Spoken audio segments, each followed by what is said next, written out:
Look like Breanna Stewart and Sabrina Ionescu has broken their silence about this massacre they team just had. The result was pure gold as the reigning champs were completely destroyed on their home court.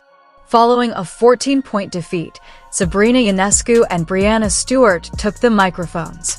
And they did something that startled everyone rather than offering an explanation. There was no space for discussion on who controls this league after their candid evaluation of Caitlin Clark's performance. Did you find the Liberty Stars' graciousness in losing surprising? Or do you believe they were simply acting politically correct after receiving education?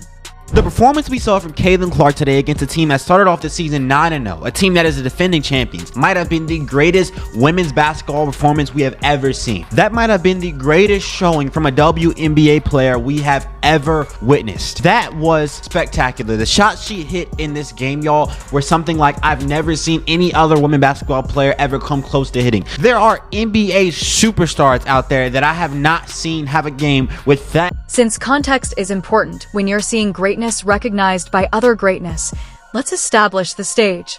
The New York Liberty entered the game as the reigning champions, comfortably atop the standings, perhaps believing they could defeat a hot teams that had been having trouble without their best player. Rather, they received a basketball tutorial so comprehensive that they were awarded a diploma.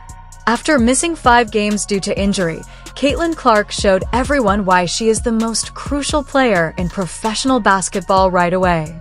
She had 32 points, 7 assists, and enough highlight reel moments to fill a Netflix documentary. Here's the kicker, though. After being thoroughly outclassed by Clark and the Feve, Breanna and Sabrina Stewart didn't back down or make excuses. What transpired was that they delivered Clark the flowers she was due. Like we go on runs, they do as well. They're a great team.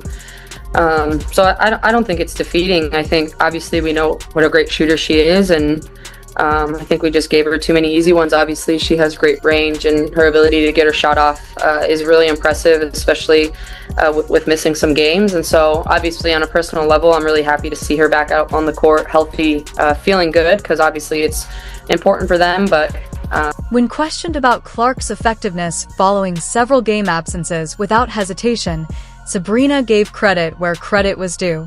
She gave credit to Clark's shooting range and, more significantly, her ability to make a shot in spite of defensive pressure. That goes beyond simply being courteous. That's spotting great talent when you see it, even if it just made you seem foolish on national TV. However, Sabrina did more than merely praise Clark's abilities. She also conveyed her sincere joy at having him return to the court in good health. Personally, I'm thrilled to see her back on the court in good health and spirits because, while it's obviously important for them, I'm also glad to see her return. It's not appropriate to say that about someone you view as merely another adversary. That shows respect for a player you know is unique. The admission made by Sabrina that they gave Clark too many easy ones was the most significant aspect of her remarks. Consider that for a moment. One of the greatest shooters in WNBA history is saying this. Given that Clark's shooting skills are so exceptional that even somewhat open looks become automatic, because Sabrina is knowledgeable about hitting threes from impossibly far distances, you pay attention when she says someone has exceptional range.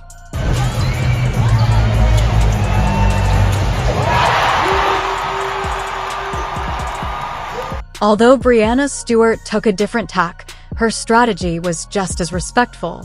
Stewart, one of the league's most successful players who has won MVP honors and championships, could have easily diverted attention away from Clark's performance by concentrating on officiating or team breakdowns. Instead, she accepted the fact that they were defeated by a superior team that specific evening. Action with one another. Stewie's laughing. Caitlin knows it's ridiculous. Just out there having a good time with it. Throughout the game, Stewart's body language spoke for itself.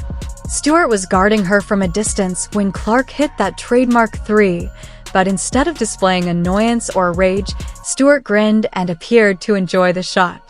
That's the response of someone who realizes they just saw something exceptional, even if it meant their team suffered a setback. And we had our moments. We got back into the game. We had that run when Stewie was guarding Caitlin Clark, but then they executed well. And, we had so many breakdowns on defense, and they made shots. They really punished us on that end, making, 17 threes from 35. It was just too wide open. So The defensive lapses Stewart mentioned were caused by Clark's gravitational pull on opposition defenses and weren't the product of careless errors.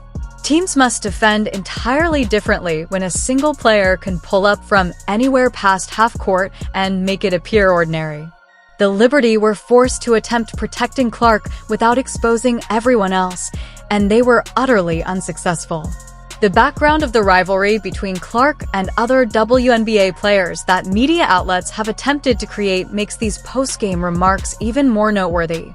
Rather than contributing to contrived drama or disparaging Clark's accomplishments, Ionescu and Stewart chose to be forthright and provide candid evaluations of what they saw. Even the most biased spectator cannot dispute the story that the game's numbers tell. The Fever's three-point shooting percent was ridiculous. Professional shooters often make their shots when defenses are so intent on stopping one player that they leave professional shooters wide open, with Clark leading the charge and her teammates profiting from the attention she garnered. Stewart's acknowledgement that they taxed their players in an attempt to match the Fever's